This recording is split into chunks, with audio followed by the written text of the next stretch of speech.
And good morning. This is When Opinions Collide. I'm your host, Janartha Fiala, and joining me today is Mr. Charlie Pomeroy. Chaplain Charlie Pomeroy, how are you? I'm doing great. Thank you very much for having me.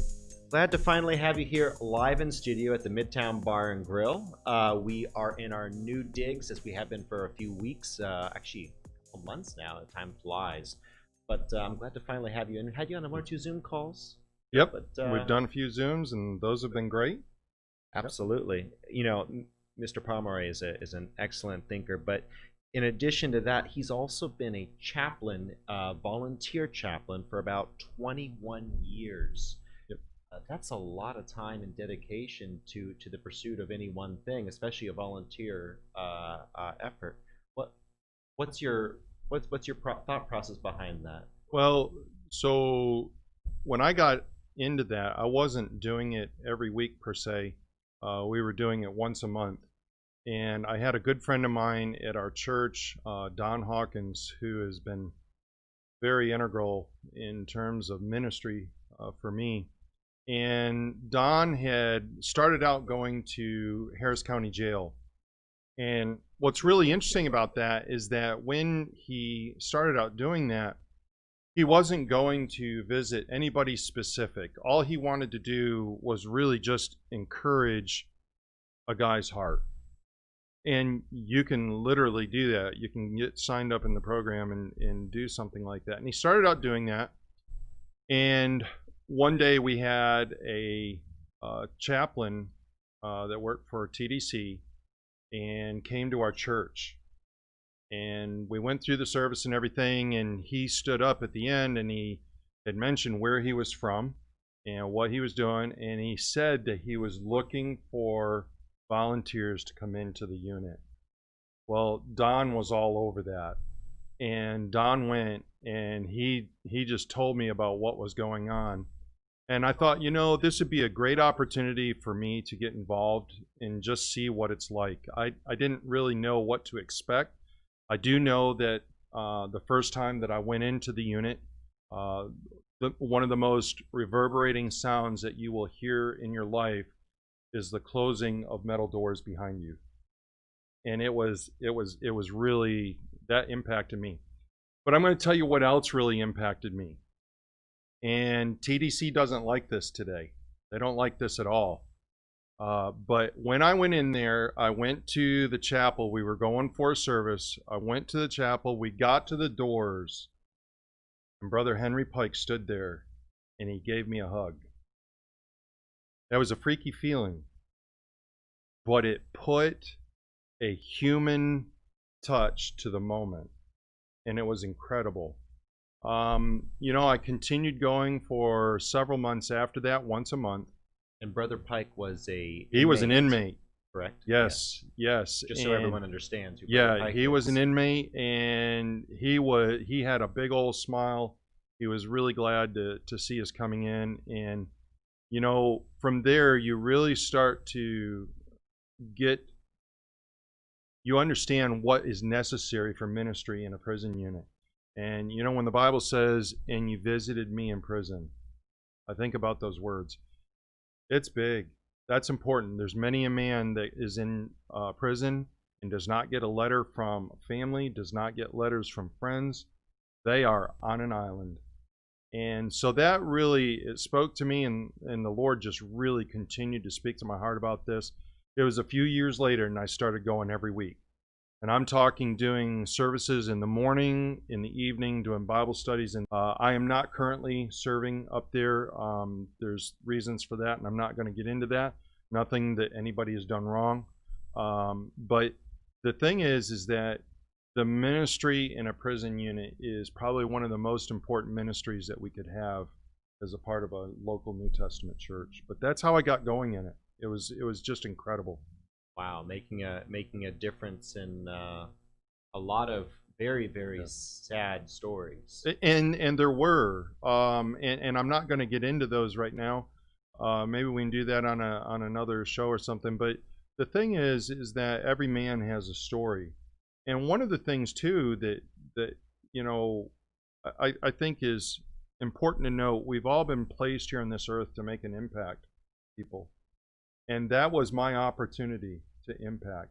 I still talk to several of guys that have gotten out since I've been up there, and it's great to see how well they're doing, and they are doing well. So while you were there, one of the things that you were interested in changing, and something I know that you're really passionate about, is worldview. Yes, And yes. so, and that's kind of why I invited you here today, was to talk about worldview. It's just so we're clear on terms.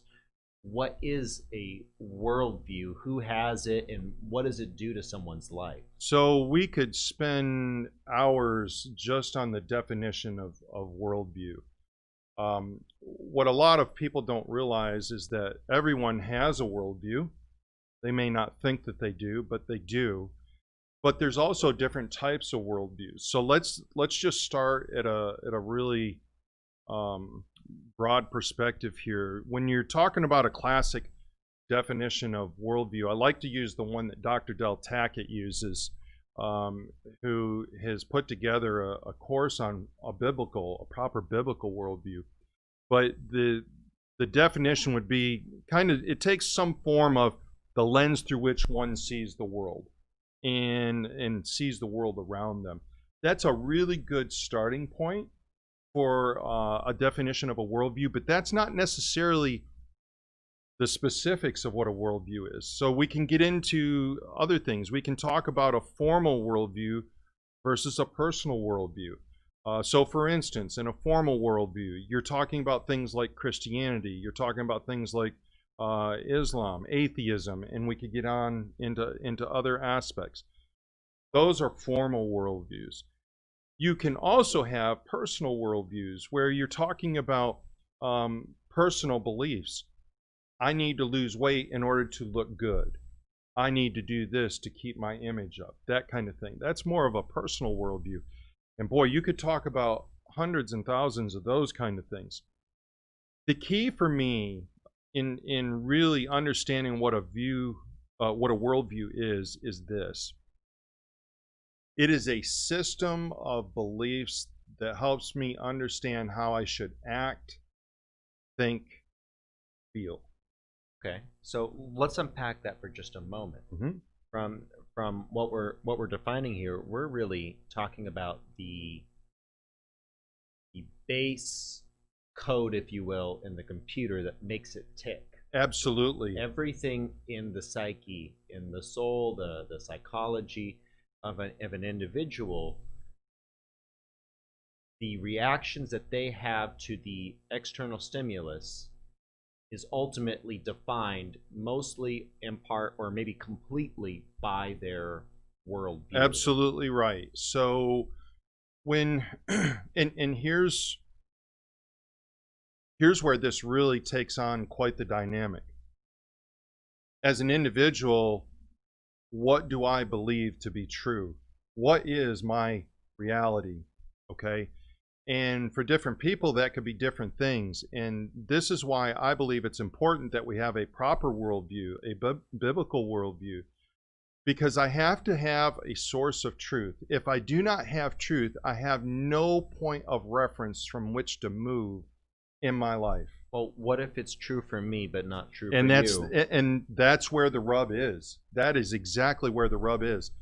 How do I understand reality? And for me, there is no reality outside of what God has put forth. So truth ultimately comes from Him. That's how I judge things.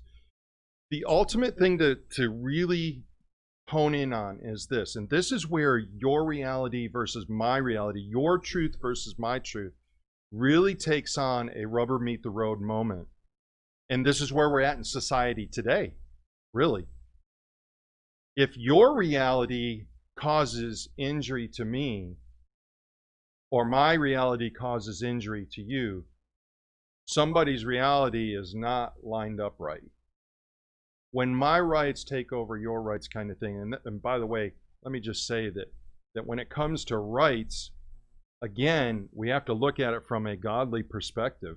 Well, what about those who don't believe in God? How are they going to And that assess that?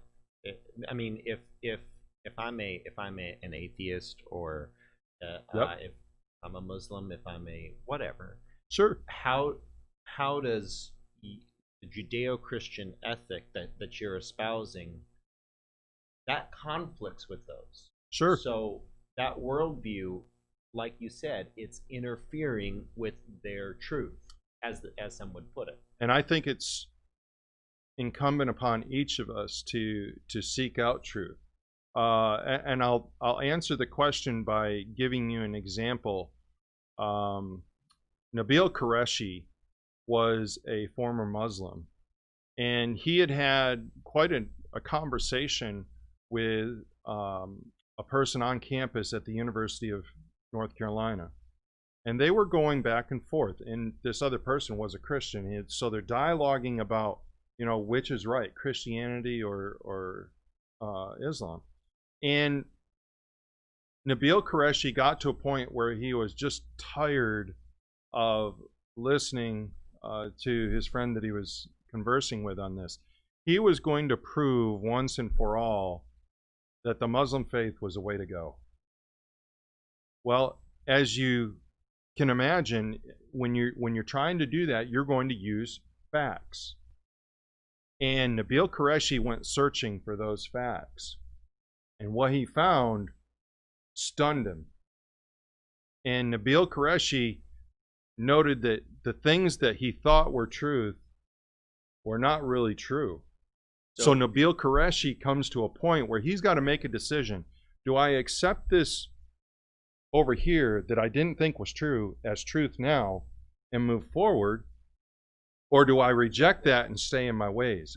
And that's where we're at within culture today. Many times people are stuck in their worldviews, whatever they might be, and they don't want to give up what they have been believing. So let's unpack that for a moment. You're talking about Nabil Qureshi, he's a Christian apologist for Ravi Zacharias International before he passed away in 20. That was 3 years ago, I believe. Yeah, 3-4 years ago. Don't quote me on the date, but his where you're going with that is that he had one argument with one set of evidence, and he compared that evidence with someone else's worldview, the evidence that they used to build their worldview. Yes. So, and the biggest question hinged around did Jesus Christ die? That was his. That was deal. the pinnacle moment. That was for him. his deal. And Islam teaches that Christ, there was some sort of chicanery or trick, and that's all well and good, unless you take the method of crucifixion, the method of running a spear through someone's rib, water and blood flows out. Typically a bad sign. There's an edema of water buildup during crucifixion, and so the fact that water and blood came out means that we pierced through the pleural cavity and all that drained out. So the historicity of Jesus Christ's death is actually not in question from any reputable Western scholar. I would agree with that. I think that what changes the whole thing there is resurrection. Yes, and that's a conversation maybe for a different day. But I agree with you. I agree with you. The resurrection, whether that really happened or not, changes a lot of things. Whether Jesus died or not necessarily as material as the resurrection. But you're saying that when someone is confronted with indisputable facts, if they do not change their worldview, they have that option. They can either change their worldview or not. And you know what? We're going to get into that a little bit more right after this break. This will be a really interesting conversation. At least for me, I sure hope you guys enjoy it as much as I am. We'll be right back after this word from our sponsors. See you in a moment.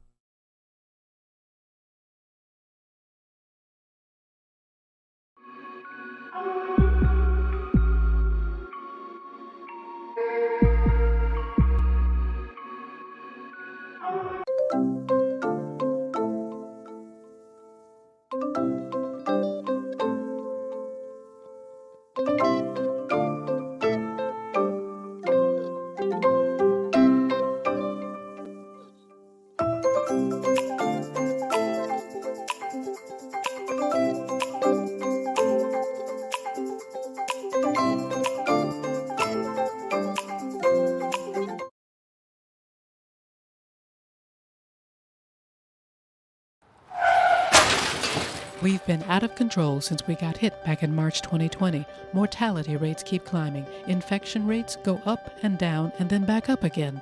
How long will this go on? No clear answer. Will a vaccine even be effective as this virus continues to spread and to mutate? No clear answers there either. I'm a trained nutritionist, herbologist, personal trainer, behavior modification, and stress sciences expert. I'm also a COVID-19 and pneumonia survivor. I've watched the continuous wall-to-wall news coverage, and while yes, wearing a mask and social distancing are crucial now, you're not being given important tools that you need in order to fortify your first line of defense, your best line of defense, which is your own immune system. What's going on here? There are simple, affordable, and natural ways to help build your immune system to fight any virus or bacteria now, and it starts inside of you. That's why I need to invite you to join me for Beyond the Mask, an intimate talk about vital ways to immediately begin boosting your immune system. Are you worried about the potentials of a second wave? Are you concerned now that your immune system may not be strong enough? Let me show you now the changes that will allow you to optimize it. Let me show you how to maximize your exercise benefits in a 12-minute routine that you'll do every other day to easily increase your metabolism, strengthen your respiratory and immune systems, and give you better circulation throughout your body. Listen, sugar feeds both bacteria and viruses. Let me show you ways to kick that sugar addiction now and to get some weight off. Let me share with you keys to better nutrition that boosts your immune system. We are all under too much stress, and stress weakens your immune system. It single-handedly leaves you vulnerable to all kinds of health issues and infections because stress reduces your immune cell numbers and their ability to function. Let me show you tools that you'll easily integrate into your daily life now to naturally reduce your stress cortisol response. I also want you to know about some nutritional supplements that have been shown to naturally improve your immune system and your overall health. Since January, there have been over 700 studies released worldwide on the relationship between COVID-19 and vitamin D3 deficiency. You need to know why. You want to improve your own immune defenses now, want to take back your control, sign up today for Beyond the Mask and join me as I give you information and tools to easily get you back on track towards a healthier overall immune system now.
And we're back.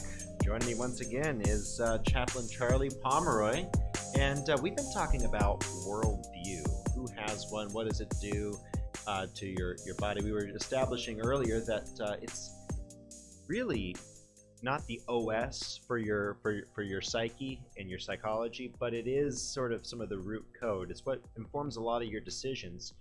And when faced with evidence to the contrary to your worldview, you either have the option to consider that evidence or reject it out of hand. A lot of people reject evidence out of hand, or just, I don't want to hear it, I don't believe that, it does not comport with my worldview.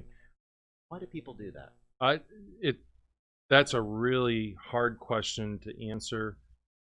There's a number of things that I would bring up as possibilities. Number one, we look at some of those things in our worldview as a security blanket. It's what we depend on. Number two, we hate being wrong. We just flat out hate being wrong and admitting that we screwed it up. I think today in politics, that's really a sad thing. There's very few politicians that will admit, hey, I screwed this up. But when they do admit it, it's really not so much an admission of guilt as it is to a deflect kind of mentality. So that's another one. Well, they'll lose their base. Well, and yes, Because so their there's base is a fully bought ramification. into something. There's a ramification for that. Yeah. But Nabil Qureshi, when he was getting ready to change his worldview, there was something that was far more impactful and driven there in that. And this happens with a lot of people in the Muslim community if they are considering Christianity, and that is this. Nabil Qureshi was fixing to watch his family walk away from him. Because you don't deny the Muslim faith. You don't do that without understanding there's a price to be paid. And so lo and behold, he had a critical decision to make on that. There are some that have a very hard time accepting that outcome. Nabil Qureshi did. Now, what's really wonderful about that is that there were fractures in the family relationship immediately thereafter, but eventually they did get repaired. And that I'm really glad to hear that. But to the question of why do people reject it, those are some possibilities of why people do reject evidential fact. And again, I want to stress that when we talk about a worldview, we're talking about a system of beliefs that guides how we act, think, and feel. And so we accept those things as truth. The source of truth is the most prominent thing in the whole equation. So the source of truth, I want to break that down because there are a lot of ways that you can sort of parse that. Mm-hmm. What is truth? Is a oft asked, yes, it is, not so often answered question. So what is truth, and how do we find it? How do we grapple with that? Okay, so I love this illustration of this, and again, I believe in a biblical worldview. That's where I stand. So I don't think of truth as a concept. I think of truth as a person, and that is Jesus. So you're saying that Christ is the metaphysical manifestation of yes. truth. And when you take a look at that and you say, well, how can you prove that? I think one of the most interesting conversations that Jesus had was before Pilate. And Pilate was interrogating him and asking him some very difficult questions. And Jesus wasn't saying much. But when he finally did start talking, he ended with, I am the way, the truth, and the life. I am truth. And Pilate, interesting, asked, what is truth? And he walked away from the very one who was the essence of that. So if we're talking about truth in today's world where we don't have a metaphysical manifestation of truth walking among us, if we take that as a given here, mm-hmm. for the sake of argument, what is truth in day-to-day life? You hear people talk about my truth, yes. and it's what's true for me. Yep. What would be your response to someone who says, well, this is my truth. My truth is X, Y, Z. Well, from what way did you get to the point to be able to say, this is my truth? How did you form that? How did we get there? Every way of a man is right in his own eyes. So whatever I think, that's truth, and you should believe it. Well, we've got how many billions of people in the world today? Everybody has their version of truth. Everybody's truth can't be right. Two things that are different cannot be the same. It would be, so let me ask you, would you define my truth as, instead of saying my truth, as my perception of reality? I think that's probably a way that a lot of people look at it, is that way right there. Be something that is not absolute, because perceptions can be different. Yeah. If you look at a crime scene, if you talk to anyone who's done detective work, yep, or if you've ever dealt with preschoolers, who hit Sally, you'll get 5 stories. You say who caused the accident, you get 5 different answers. Sure. Does it mean that 4 of those people are lying? See, and this is why you've got to start out with truth. Truth is a reference point. How did the mariners sail the seas? How can they still sail the seas today? North Star. Why? Because it's a permanent fixture at a specific place. It's a point of reference. That's what we all need in order to move forward. To watch our school systems go from a position of 2 + 2 = 4, well, it could equal 5 or it could equal 1. How is that true? You can't move forward on that. There's no way to grow knowledge without absolute truth. That's what is absolutely critical, and that's the very thing that much of our culture is trying to tear down. I have my way of believing things, you have your way of believing things, we can all do the same work together. At some point, God's going to show you that's not going to work. You're referring to the outgrowth of multiculturalism. Absolutely. And ultimately a humanist idea that we can have a non-homogeneous culture. But the question would arise, what happens when you have a Sharia supremacist? And what I mean by that, I have a lot of Muslim family and friends. Okay, love y'all, and have no animus. But one of the things that I haven't noticed from them is they don't think it's okay for a man to behead his wife just because she had a pork chop. Yep. Which in some countries that is, I mean, really that is Sharia law. That is acceptable under the literalist interpretation of Sharia law. Is that compatible with a Judeo-Christian ethic, or even an atheistic ethic born out of the Burkean Enlightenment? Well, and when you talk about a biblical worldview, what would Jesus say? There better be a space for forgiveness, and that's where I think where we really need to examine the facts. We need to examine what's really being said. Many people, let's talk Christians.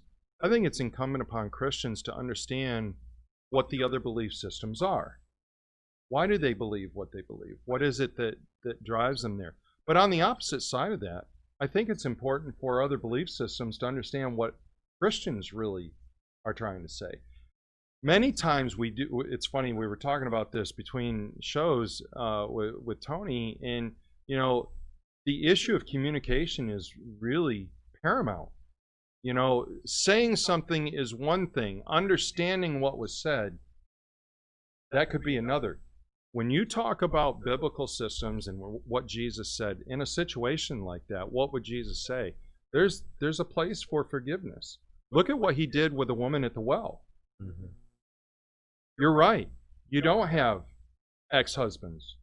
You have this many. Well, how did that whole thing end? Go and sin no more. That he was willing to wipe that away. There was forgiveness there. But it was also an understanding, this is what the truth is, and this is where you should be living. Well, and so that kind of brings us back to worldview, right? The Christian, Judeo-Christian worldview, the mix of Jerusalem with Athens, the idea of a divine revelation that imbues worth and value to an individual, combined with logic, rhetoric, and the best that man has to offer as far as his faculties. Yes. When you combine the two, what you end up with is a system that allows for forgiveness. It allows for clemency. It allows for a nation like the United States reaching out and actually spending billions of dollars on countries that it has no interest in. Yeah. If you want to talk about some of these wars, I agree. Some of these wars were done for oil rights or profit. We can debate that. We can get into that. But all the nations that the United States has helped, not as a government, but as a people, mm-hmm. all of the hospitals that have been created, that comes out of a world view. Yes. And we'll get more back into that. I'm looking at it right now. It's 8:30. How much more time do we have, Mr. Producer? We got 3 minutes? Okay. So, well, let's go ahead and foray into that real quick. That worldview, the idea of forgiveness was actually a sign of weakness. Meekness was weakness pre-Christ. And so, and a lot of atheist scholars will attest to this, that Christianity, take the claims, yay or nay, is actually the primary factor that has created things like not-for-profit hospitals. Yep. You want to talk about how those things have grown. If you have a beef with hospitals, it's not the Christian worldview, it's the government's involvement in the healthcare system. That's another conversation I'd love to have. Should the government be involved in subsidizing stuff? The answer is no. But the Christian worldview is the one that created everyone sending that out. So why does that worldview have a different effect than, say, one based on like the Burkean tradition? If you follow the Enlightenment, you have John Locke and Edmund Burke, right? And John Locke was ultimately responsible for the birth of the British and the American society cultures as we know. Primarily the American culture, though, is really an outgrowth of John Locke, whereas Edmund Burke, the French Revolution, came of the Burkean root of Enlightenment, and ultimately the Second and Third Reich held their tenets based on that human-based. So what would be the main difference between the two? Well, I think the one thing to look at in terms of America and why we get into some of the things that we do, or do some of the things that we do. Let's take an example of Haiti after the earthquakes. That's total devastation, and significant. And there's a lot of debate we could have surrounding should we even send people there. But here's why we do. Because we believe in the intrinsic value of human beings. Now, I know there's going to be people sitting here going, okay, Charlie, we don't believe in the intrinsic value of human beings when we have the death penalty. We could have that debate as well, not one for today. But the issue is this: there is intrinsic value in human life.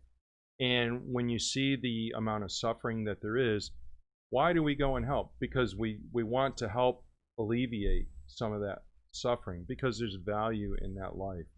So let's talk about that value after this break. We'll be back in just a couple of minutes. Don't go away. Where does the value of a human life come from? Let's talk about that in just a couple of minutes. Catch you in the break.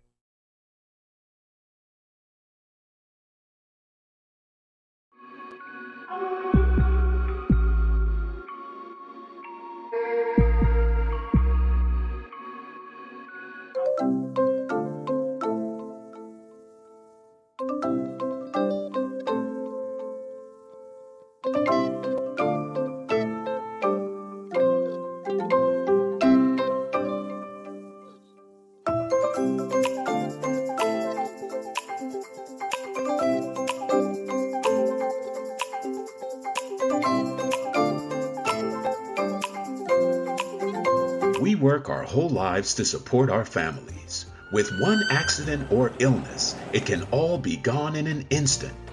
Now there's a smart, affordable way to protect your family. Go to findhealthbenefits.com and discover low-cost life insurance for as little as $2 per month. Add to that a tax-deferred annuity that can help you protect your assets and grow your money for retirement. Learn more. Go to findhealthbenefits.com or call 877-235-6094. A critical illness can strike without warning and wipe out your life savings. In fact, it's the #1 reason for bankruptcy. Find Health Benefits offers an affordable solution. Get up to $50,000 if you get cancer, stroke, or a heart attack, giving you the peace of mind to focus on getting better while the plan helps you to pay your bills and medical expenses. Learn more. Go to findhealthbenefits.com or call 877-235-6094. 66% of seniors spend more time shopping for cable TV than Medicare plans. Most say because it's just too confusing. Laws change every year. The wrong plan could cost you thousands and prevent you from seeing the doctors you want. Introducing FindHealthBenefits.com. Save time, save money, see specialists without referrals. Go to FindHealthBenefits.com or call 877-235-6094 for this informative brochure. Society is on the edge. Let's bring them back. Edge Radio, because truth still matters.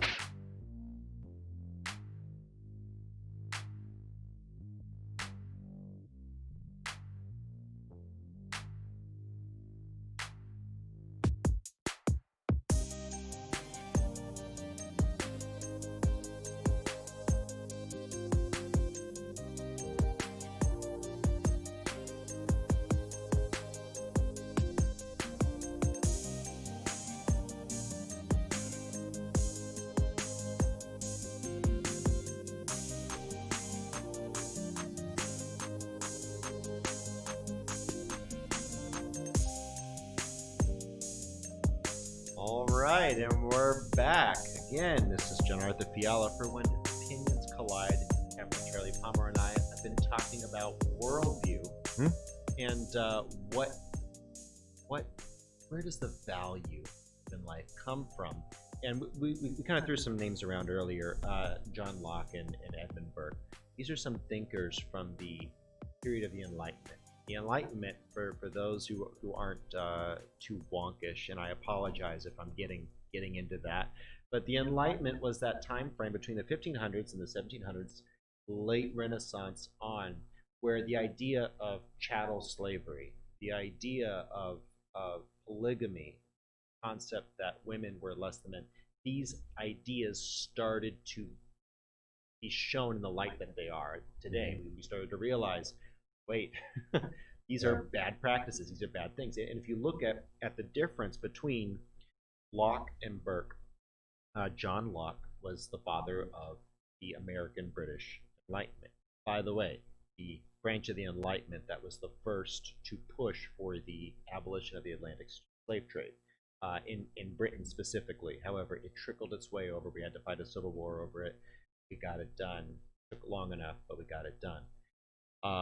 With that said, the Edmund Burke side was responsible for the French Revolution, and ultimately a lot of the German thinkers that were involved in the growth of the Second and Third Reich, and not Nazism, came out of that. The thing that Locke had was that man was basically bad, but was more or less neutral. He's not thinking of Rousseau. It was more or less neutral, but he needed government, a higher power, to institute an authority structure based on absolute truth. Whereas Edmund Burke's theory was, man is basically good. Man needs laws that enable the betterment of the species. More close, although Darwin was before his time, very much in line with Darwinian thought, pre-Darwin. Yep. But is that same branch of philosophy. And that branch of philosophy generated the horrors of the French Revolution, the horrors of Nazi Germany, and ultimately Russia, China. They really come from the idea that you need the betterment of the species versus you need a hierarchical structure to protect the weak. So let's circle back to that question.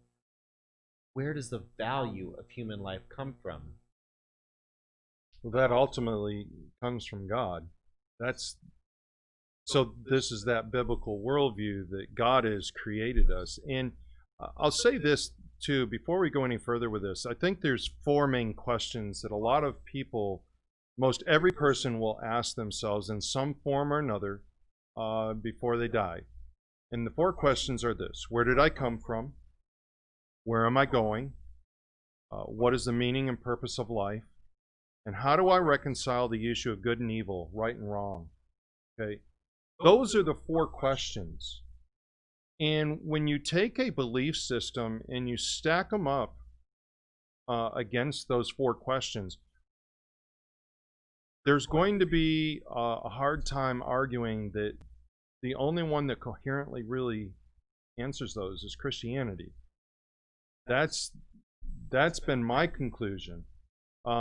So when we talk about the value of human life, let's talk about some of those things that you were talking about. Was there a value for a slave? The value was financial. It wasn't anything else. There's more value to a person than using them to profit off them. That's not right. When we talk about Middle Eastern people, especially women, women in the Middle East are still considered, and I don't want to be derogatory, but this is the way they think of it, dogs. A woman is not a dog. A woman has value. And it's incredible to me when we start looking at let's talk about America for a moment. Some of the policies that are being talked about. When you talk about an older person not receiving medical care because they're older and we don't want to For society. Yeah. That's taking away the value of that person. Well, and that's what they did in Germany. Because, Yes. Because if you look at it from the perspective of society, that person who's 70 years old who eats up $2-3 million in funds to maintain their life for an additional 20 years. That couple $1 million could be easily spent on someone like me who's 26. I'm young. I could use that money. Why are you spending that money on that old geezer? Yeah. And that's a sad place that we've come to. Let's talk about abortion. Boy, we could go off on that issue. Is there not some value to an unborn child? Well, the question is that a human life? And that's an interesting conversation. Next show. Yeah, right. That's a long conversation to have. But it comes back to the same question. It comes back to is there value in that person? Yeah. And that ultimately is the intrinsic value issue. Where does that come from? For me, there's only one place that can come from, and that's God himself. So let's talk about some other worldviews for a moment, because worldview can be based. Your lens that you view everything can be viewed through the lens of tribe, identity, racial identity, the identity, your church culture, your club culture. If you're part of the Atheist Society of America, if you're a Baptist, or if you're a Mormon, or if you're a absolutely. Muslim, that can be your identity and your worldview.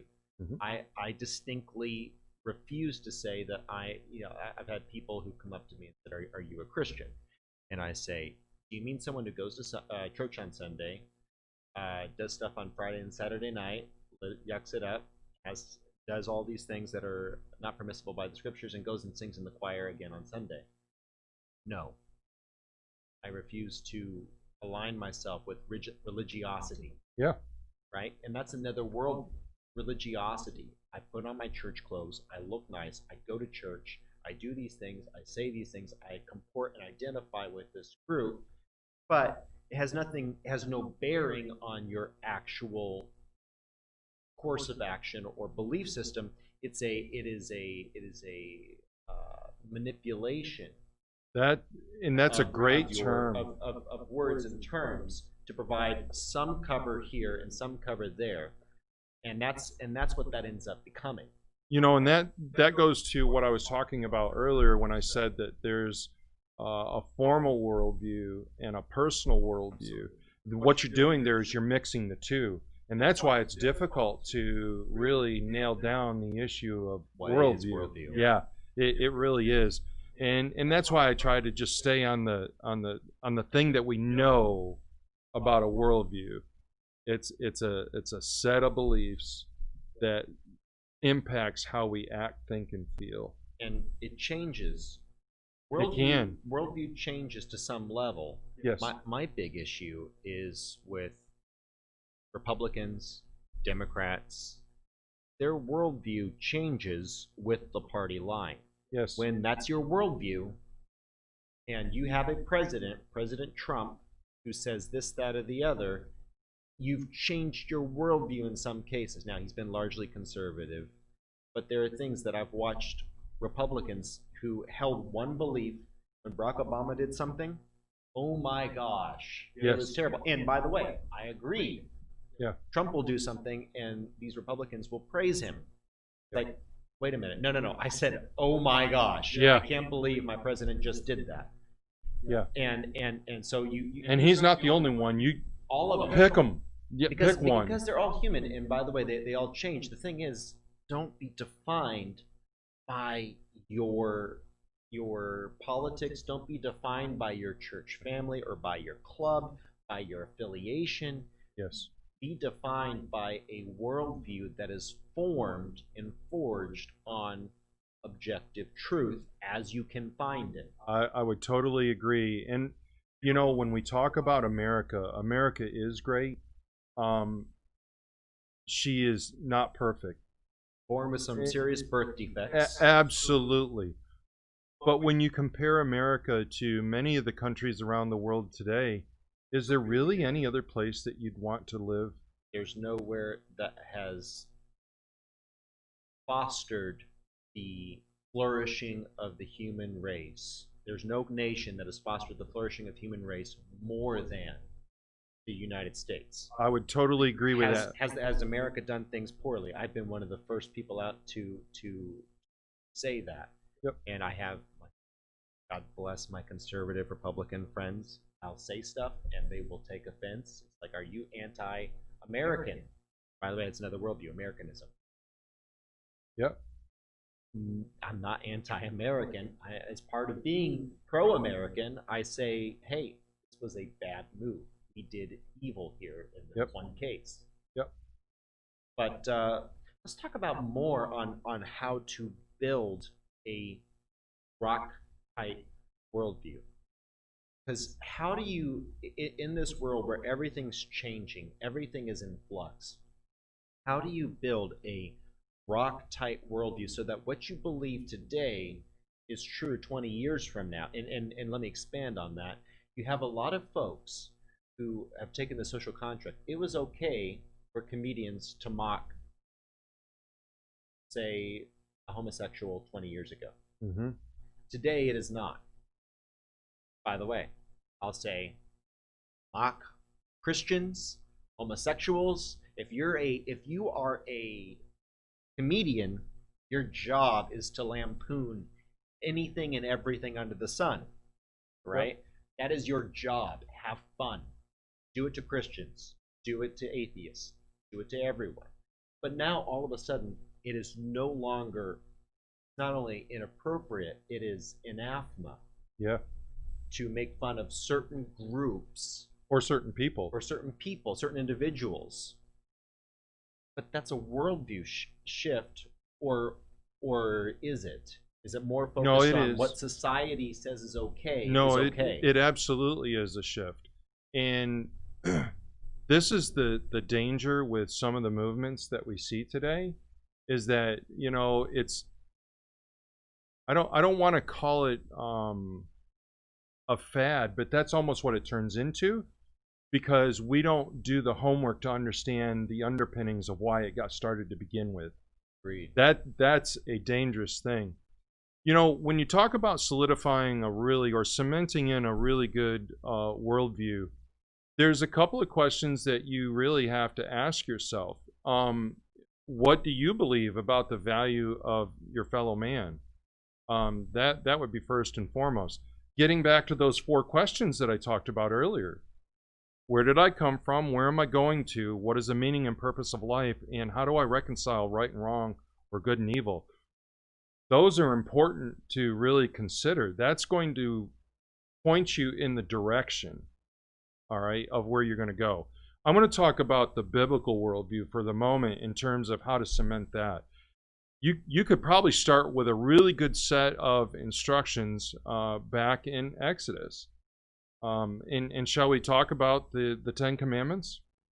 I advocate that if those things were posted on the walls of our schools, even if we didn't have prayers in school, even if we didn't do any Bible reading in school or anything like that. Just having those on the wall would impact the people that are walking around.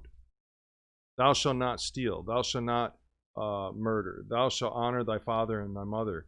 You know, those things would, when you're constantly reminded of those things and you visually see them, they impact you. Why do you think that we have advertising the way that we do today? You're talking about cultural indoctrination. Well, I'm not going to call it cultural indoctrination. I'm going to call it it's simple truth that people, if you truly believe in the value of your fellow man, that's truth.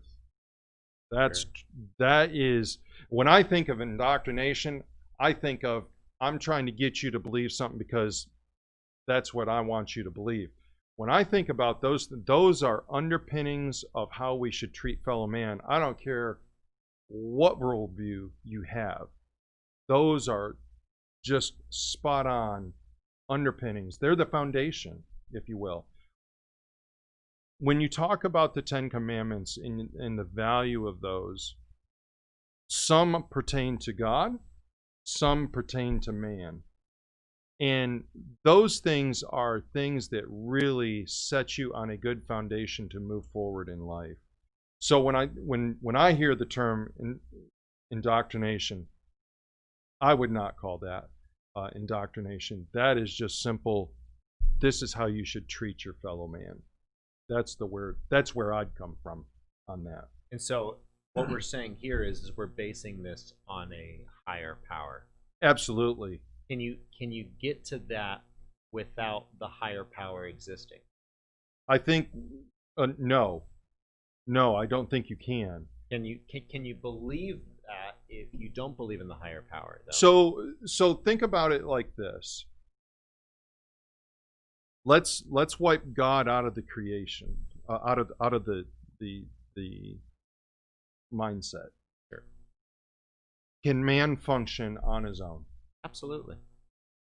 I don't think he can. I think he will end up destroying himself, and I think that is exactly what's happening in America today. The question is for how long, I suppose. Yeah, well, we're going at warp speed in the wrong direction. I agree with that. And so I advocate that without God, you're not going to come to those kind of conclusions, because today what we're really at, we're on the edge. This is scary.